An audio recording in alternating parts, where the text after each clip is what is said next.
सच्चिदानन्दरूपाय विश्वोत्पत्त्यादिहेतवे तापत्रयविनाशाय श्रीकृष्णाय वयं नमः। मैं कमलेश झा, सहायक प्रोफेसर, जूथालाल संस्कृत महाविद्यालय, मझौलिया, पश्चिम चंपारण। मैं आज शास्त्रीय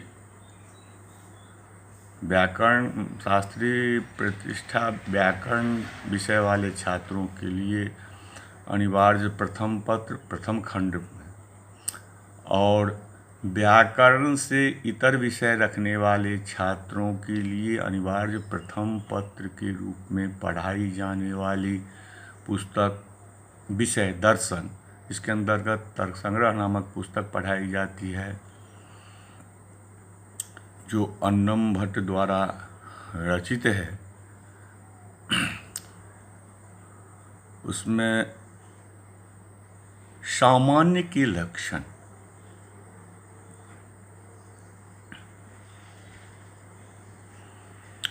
सामान्यस्य किं लक्षणम नित्यमेकमनेकानुगतम सामान्यम। नित्यम एक अनेकानुगतम सामान्यम द्रव्यगुण कर्मवृत्ति परं सत्ता अपरं द्रव्यत्वात्। इसकी व्याख्या करते हुए न्यायबोधनीकार कहते हैं, सामान्यं निरूपयत् नित्यम एकम इति नित्यत्वे सत्यनेक संवेतत्वम्। नित्यत्वे सत्य अनेक संवेतत्वं सामान्य लक्षणं नित्यत्व विशेषणानुपादाने अनेक संवेतत्वस्य संयोगादौ सत्वात् तत्र अतिव्याप्ति। तद्वारणाय नित्यत्व विशेषणम् अनेक संवेतत्वानुपादाने नित्यत्व मात्रोपादाने आकाशादौ अतिव्याप्तिः। तद्वारणाय संवेतत्वम् उक्तम् अनेकत्वानुपादाने नित्यत्व विशिष्ट संवेतत्व मात्रोक्तो आकाशगतैकत्व परिणामादौ जलपरमाणुगत रूपादौ च अतिव्याप्ति। जलपरमाणुगत रूपादेः आकाशगतैकत्व परिमाणादेः नित्यत्वात् संवेतत्व विशेषणम्। इसकी व्याख्या करते हुए कहना है कि सामान्यस्य किं लक्षणम इति जिज्ञासायाम आह मूले नित्येति। नित्यम अनेकानुगतम सामान्यम नित्यत्वे सति अनेक संवेतत्वं सामान्यस्य लक्षणम इति पूर्वम अपि उक्तम। तदेव न्यायबोधिन्याम आह नित्यत्वे सति इत्यादि अनेक द्रव्य संवेद संयोग विभागादौ अतिव्याप्ति स्यात्। यदि नित्यत्वं नोक्तं स्यात् तन्मात्रोक्तो च आकाशादिषु अतिव्याप्तिः। अतः अनेक संवेतेत्याद्युक्ति। तत्रापि संवेतत्व मात्रोपादाने आकाशादिगत संख्यादा अतिव्याप्तिः अनेक वृत्तित्वोक्तो अत्यंताभावे अतिव्याप्तिः इति लक्षणे तत्तद पदक्षेपः। अब इसको जो नित्य हुआ अनेक धर्मी में समवाय संबंध से रहता हुआ, जो नित्य होता हुआ अनेक धर्मी में समवाय संवेद से रहता है, वह है सामान्य। इस संबंध में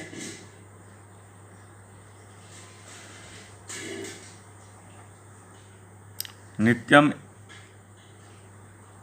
अनेकानुगतम सामान्यम, ये जो बात लिखा गया है वो ध्यान में रखना चाहिए। सामान्य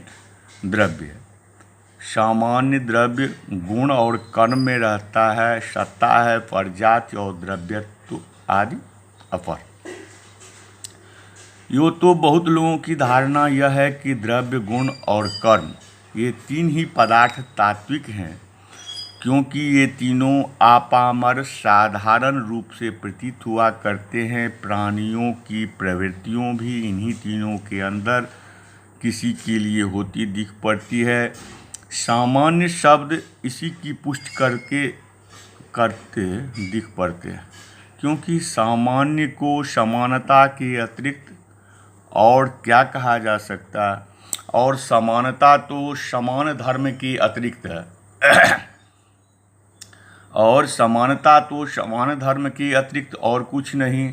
सभी समान धर्म, द्रव्य, गुण एवं कर्म इन तीनों के अंदर ही आ जाएंगे। अतः सामान्य नामक कोई स्वतंत्र वास्तविक पदार्थ नहीं माना जा सकता। परंतु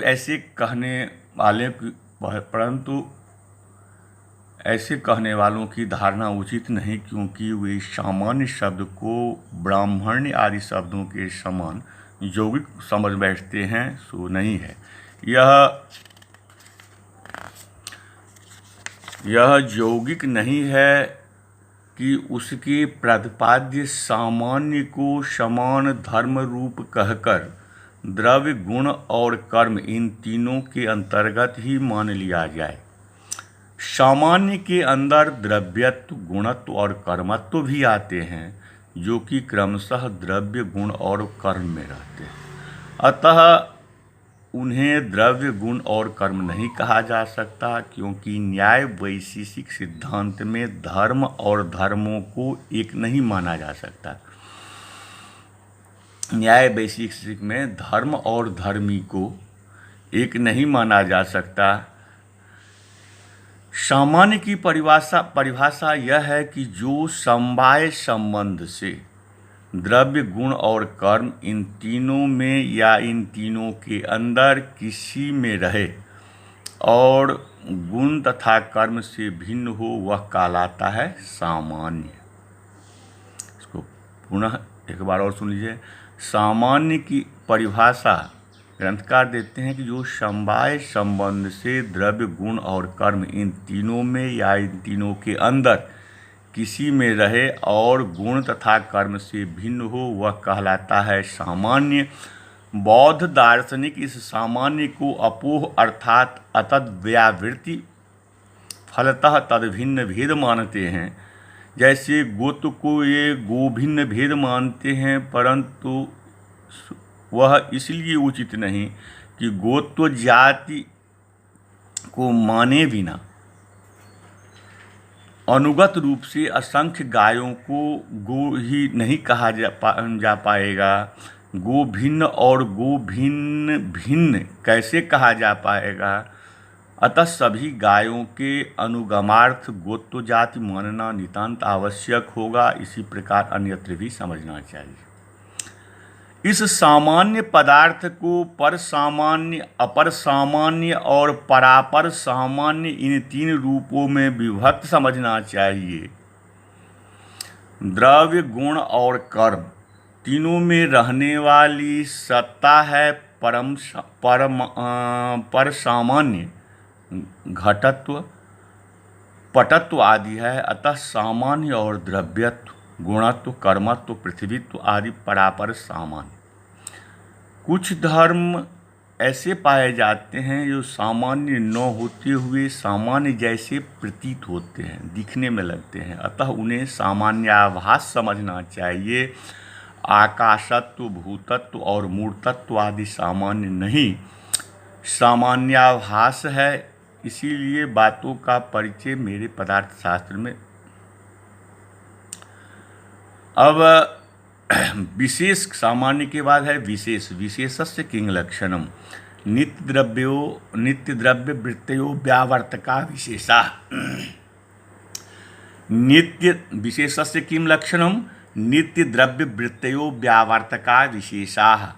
इसकी व्याख्या करते हुए न्यायबोधनीकार कहते हैं कि नित्य द्रव्य वृत्तयः इति नित्य द्रव्येषु परमाणुवादिषु वर्तमानाः अतएव व्यावर्तकाः इतर भेदानुमिति हेतवः नित्य द्रव्य वृत्तित्व रूप पक्ष धर्मता प्रयोज्येतर भेदानुमानकताशालिनः इत्यर्थः। नित्य द्रव्य निष्ठ विशेष्यता निरूपितैकं मात्र वृत्ति भेदानुमिति जनकता अवच्छेदक प्रकारताश्रयत्वं विशेषाणां लक्षणमिति भावः पार्थिव परमाणु जलादि भेदानुगापक गंधे अतिव्याप्ति वारणाय एकमात्र वृत्तित्वं भेद विशेषणं घटादौ तदितर भेदानुमापके तद्रूपादौ अतिव्याप्ति वारणाय निरूपितान्तं प्रकारता विशेषणम् एतेन व्यावर्तकाः इत्यस्य नित्यद्रव्य विशेषकेतर भेदानुमिति प्रयोजकाः इत्यर्थकतया लक्षणपरत्वेन साफल्येपि नित्यद्रव्यवृत्त्या एव विफलमेव स्वरूपाख्यानस्यापि कृत्वादिति प्रयुक्तम्। इसकी व्याख्या करते न्यायबोधनिकार की व्याख्या थी। इसकी व्याख्या करते हुए कहना है कि विशेषस्य किं लक्षणम् इति जिज्ञासायाम् आह मूले नित्यद्रव्य वृत्तयो व्यावर्तकाः विशेषाः व्यावर्तका इत्यस्यार्थम् आह न्यायबोधिन्याम् इतरेति। श्वेतरेभ्यो जो भेदः तस्याजा अनुमितिः तस्या हेतवः इत्यर्थः तस्यैव निष्कृष्टार्थमाह नित्यद्रव्येति। नित्यद्रव्य निरूपितं वृत्तित्वं नित्यद्रव्य पृथिवीत्वं तद्रूपाजा पक्षधर्मता तत्प्रयोज्या अनुमितिः तज्जनकता स्वरूपानुभावकता शालिनी इति तदर्थः। एतदनुसारेण लक्षणस्वरूपमाह नित्यद्रव्यनिष्ठ विशेष्यता इति। नित्यद्रव्यनिष्ठा जा विशेष्यता तन्निरूपिता जा एकमात्र वृत्ति भेदानुमिति जनकताया अवच्छेदिका प्रकारता तदाश्रयत्वं विशेषस्य लक्षणमिति तदर्थः पदानां कृत्यवाह पार्थिवेति।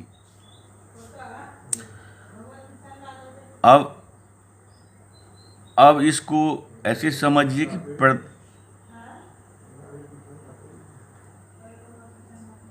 प्रदर्शित पदार्थ विभाजन के अनुसार पांचवा पदार्थ है विशेष। यूँ तो शास्त्रों में जगह जगह पर अपर सामान्य को भी विशेष कहा गया है, क्योंकि वह भी अपने आश्रयों का विशेषक होता है, परंतु यहाँ उसकी चर्चा नहीं की जा रही है।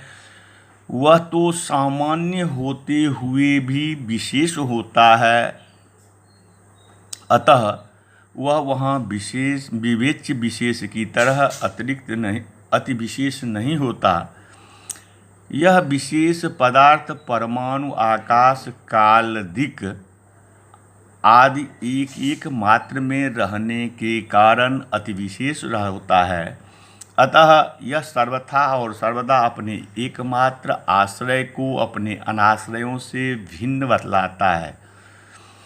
यहाँ कहने का सारांश यह है कि जहाँ गुण कर्म आदि अन्य कोई भी धर्म भेदक नहीं हो जाता, जहाँ गुण कर्म आदि अन्य कोई भी धर्म भेदक नहीं हो पाता, उसे भी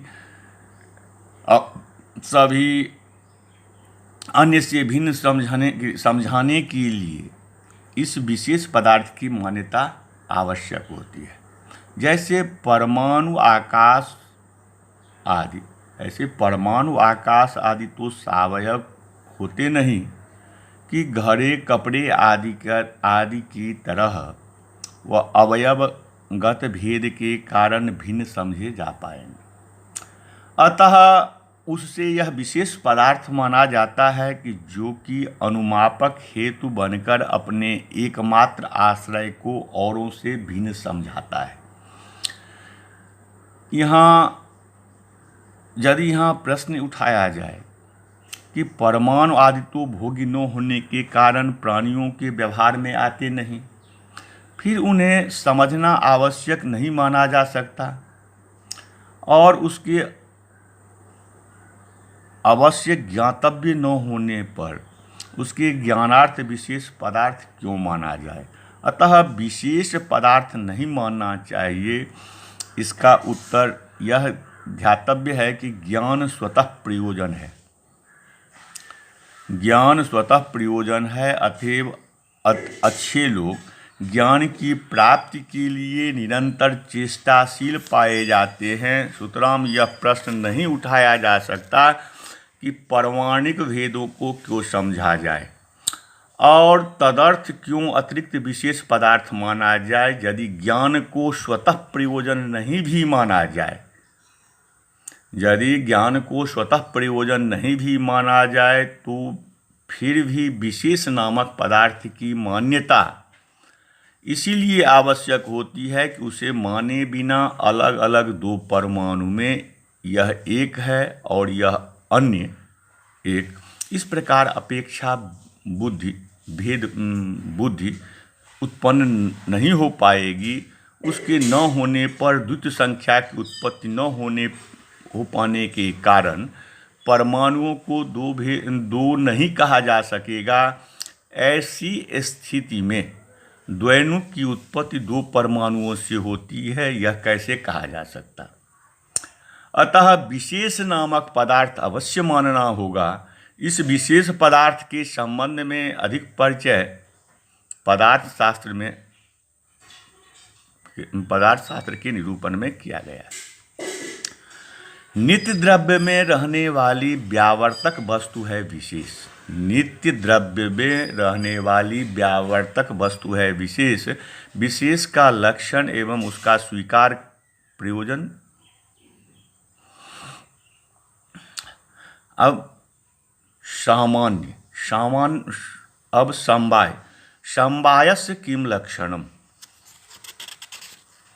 सामान्य विशेष, उसके बाद समवायस्य किम लक्षणम। नित्य संबंध समवाय अयुत सिद्ध वृत्ति जयोर्द्वयोर मध्ये एकम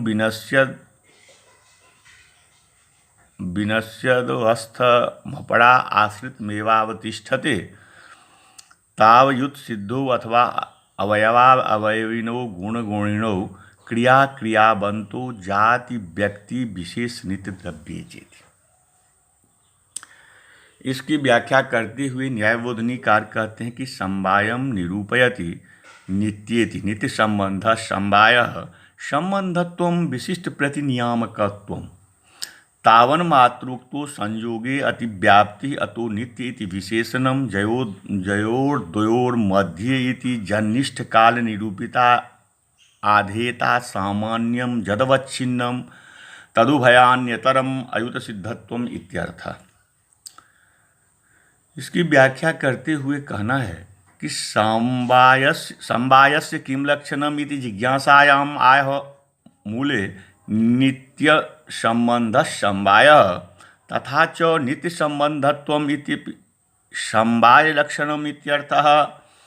अयुत सिद्ध पदार्थम आह ययोः इत्यादि संबंध पदार्थम आह न्यायबोधिन्याम विशिष्टेति अयुत सिद्धत्वम विशदयति जन्निष्ठ कालेति जदवयवच्छेदेन जदवस्तु काले तिष्ठति तयोरयुत सिद्धत्वमिति तत्सरलार्थः। यथा कपालावच्छेदेन घटः काले तिष्ठति इति घटकपालयोः अयुत सिद्धत्वम् एवं गुणगुण्यादिरपि बोध्यम। अब इसको ऐसे समझिए, जो नित्य जो संबंध वह कहलाता है समवाय।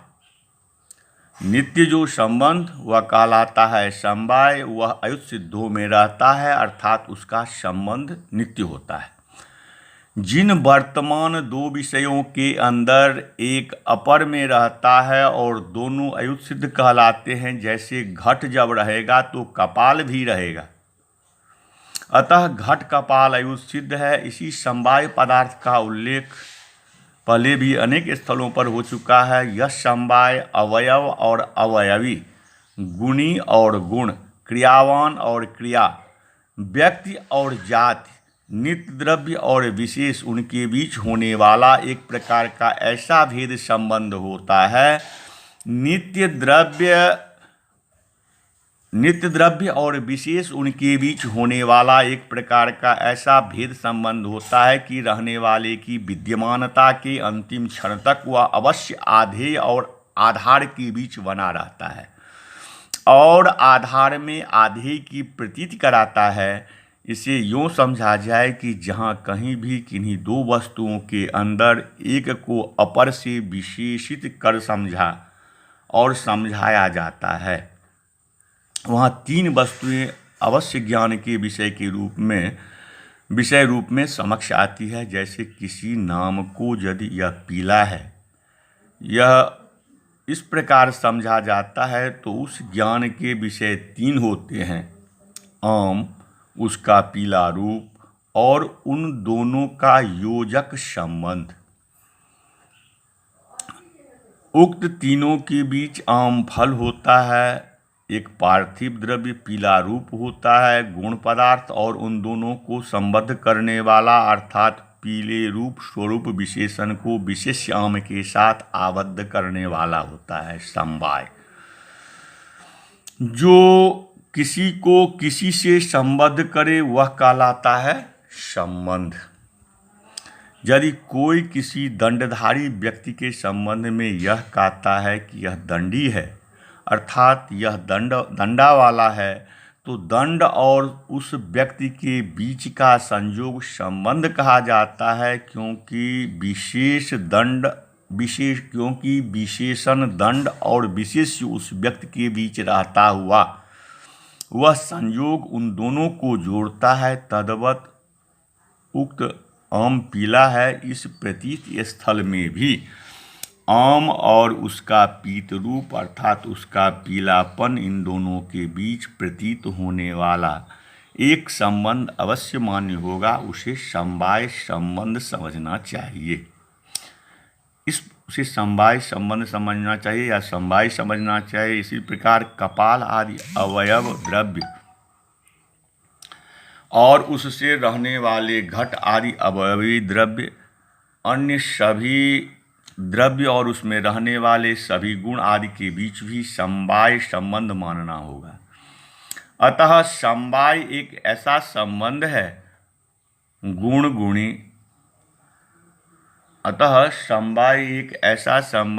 जो कि नियमतः अयुत सिद्धों के बीच हुआ करता है। अवयव अवयवी, गुण गुणी, क्रियावान क्रिया, व्यक्ति जाति और नित्य द्रव्य विशेष, ये ही अयुत होते हैं। ऐसा इसीलिए कि जो दो द्रव्य पहले असंयुक्त होते हैं और पीछे आपस में संयुक्त भी कभी हो जाते हैं, तो वे कहलाते हैं युत सिद्ध। अवयव अवयवी, गुण गुणी, गुण द्रव्य, कर्म, व्यक्ति सामान्य, नित्य द्रव्य विशेष, ये पांच जोड़ियां ऐसी नहीं हो पाती है। अतः उन्हें युत सिद्ध न कहकर अयुत सिद्ध ही कहना पड़ता है। इसी दृष्टिकोण से जगह जगह पर समवाय पदार्थ का परिचय इस प्रकार दिया जाता है कि अयुत सिद्धों का संबंध होता है समवाय।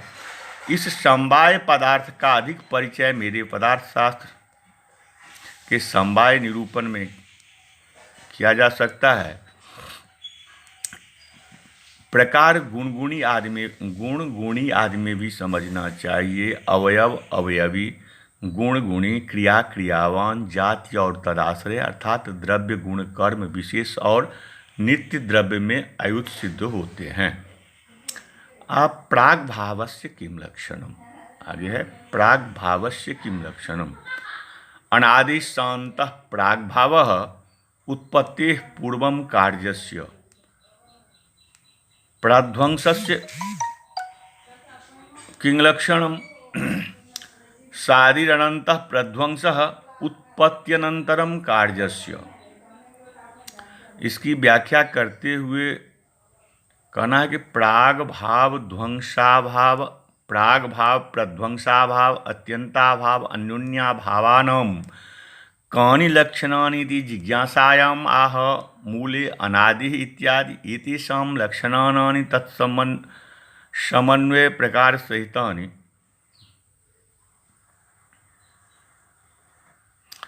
प्राग भाव प्रध्वंसाभाव, अत्यंताभाव और अन्योन्याभाव, इन सब के लक्षण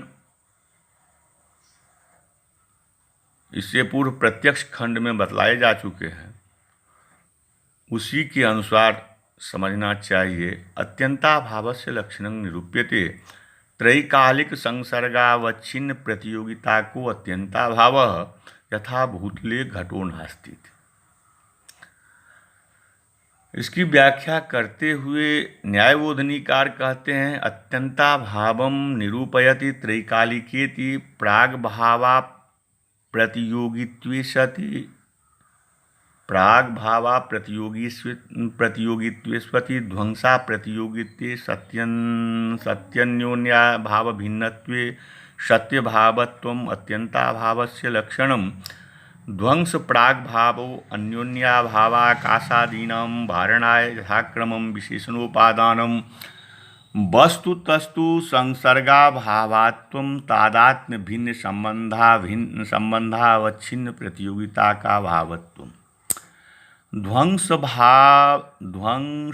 प्राग्भावयोश्च न संसर्गावच्छिन्न प्रतियोगिताकत्वम् इति तेनैव तद्वारणे त्रैकालिकेति स्वरूपाख्यानमेवेति बोध्यम्। इसकी व्याख्या करते हुए कहना है कि मूले त्रैकालिक पदम नाति प्रयोजनम इत्याह न्यायबोधिन्यम वस्तुतः संसर्गाभावत्वम् इत्यादि। अयं भावः अन्योन्याभावस्य प्रतियोगिता तादात्म्य संबंधावच्छिन्नैव ध्वंस प्राग्भाव प्रतियोगिता किंचित संबंधावच्छिन्नैव न भवति। तादात्म्य भिन्न संबंधावच्छिन्ना तर्हि प्रतियोगिता अत्यंताभावस्यैव इति तादृश प्रतियोगिता निरूपका भावत्वस्य तल्लक्षणे न कोऽपि दोषित त्रैकालिक पद प्रवेशस्य न प्रयोज्यम्। अब अभाव सातवां पदार्थ है। यह विशेषता अभाव में है और इससे अपरिचित प्राणी एक भी नहीं पाया जा सकता। प्रत्येक प्राणी को किसी न किसी अप्राप्त किंतु अपेक्षित वस्तु के अभाव का बोध होता ही है, अन्यथा उस वस्तु के लिए उसे इच्छा एवं प्रवृत्ति हो ही नहीं सकती। जो वस्तु जिसे प्राप्त रहती है और वह यह समझता रहता है कि यह तो मुझे है ही, वह उसके लिए इच्छाशील एवं प्रवृत्तिशील होता नहीं। अतः यह मानना ही पड़ेगा कि इच्छा एवं प्रवृत्ति के विषय प्राप्य वस्तु का अभाव प्रत्येक प्राणी अनुभव करता ही है। यदि यह अभाव पदार्थ नहीं होता तो संसार की परिस्थिति कुछ और ही होती। संसार सर्वथा पूर्ण होता, विषमता का कहीं नामो निशान न पाया जाता, समता का बहुत कुछ साम्राज्य होता, परंतु ऐसी परिस्थिति नहीं है। प्रत्येक प्राणी अपने में अपूर्णता का अनुभव करता है। सुतराम यह मानना ही पड़ेगा कि अभाव भी कोई एक वस्तु अवश्य है।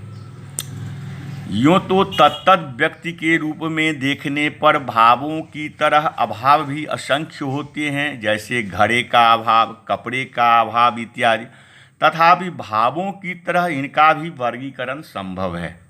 अतः अभावों को प्रथमतः दो भागों में विभक्त समझना चाहिए, यथा अन्योन्याभाव और अनन्योन्याभाव। अनन्योन्याभाव को ही संसर्गाभाव नाम से भी कहा जाता है। अनन्याभाव को ही विवेचक लोग परस्पराभाव, भेद आदि नामों से भी जानते हैं, पुकारते हैं। अन्योन्याभाव से अन्य अभाव होता है। अनन्योन्याभाव, इस द्वितीय अभाव को 4 भागों में विभक्त समझना चाहिए: प्राग भाव, पश्चात भाव, त्रैकालिक अभाव और किंचित कालिक अभाव। इनके अंदर द्वितीय अभाव को जगह जगह पर ध्वंस, प्रध्वंस, नाश, विनाश, घात, विघात आदि अनेक नामों से जाना जाता है। त्रैकालिक अभाव अत्यंताभाव कहलाता है। और चतुर्थ किंचित कालिक अभाव सामयिकाभाव नाम से। उक्त चारों के अंदर तृतीय और चतुर्थ अभाव को फिर विशिष्टाभाव और उभयाभाव और अनुभय विशिष्टाभाव अर्थात प्रत्येकाभाव, इन तीन प्रभेदों में विभक्त समझना चाहिए। किसी भी वस्तु की उत्पत्ति के पहले प्रतीयमान उसका अभाव होता है प्रागभाव। किसी भी वस्तु की उत्पत्ति से पहले प्रतीयमान उसका अभाव होता है प्रागभाव, जिसे होगा, होने वाला है इत्यादि रूप में भी कहा जाता है। प्रध्वंस होता है वह अभाव जो किसी की उत्पत्ति के अनंतर ही शीघ्र या विलंब से उत्पन्न हुआ करता है। अत्यंताभाव वह होता है जो वस्तु के एकत्र रहने पर भी अन्यत्र उसका अभाव रहता है, जैसे वायु में रूप का अभाव। और सामयिकाभाव अर्थात किंचित कालिक अभाव वह होता है जो एक ही आधार में काल भेद से रहता भी है और नहीं भी रहता है। जैसे घर में घड़े का अभाव, कुछ लोग इसे भी अत्यंताभाव ही मानते हैं, किंतु पदार्थ उन्हें क्लिष्ट कल्पना करनी पड़ती है, किंतु तदर्थ उन्हें क्लिष्ट कल्पना करनी पड़ती है। घड़ा कपड़ा नहीं और कपड़ा घड़ा नहीं, इस प्रकार प्रतीयमान अभाव होता है अन्योन्याभाव। दंडी देवदत्त का अभाव होता है विशिष्टाभाव। दंड और देवदत्त दोनों का अभाव होता है उभयाभाव। और दंड नहीं है, देवदत्त नहीं है इत्यादि अभाव होता है अनुभय विशिष्टाभाव अर्थात प्रत्येकाभाव। इस अभाव पदार्थ का इस तरह से अभाव के विवेचन पर ही आज के पाठ को विराम दिया जाता है। नमस्कार।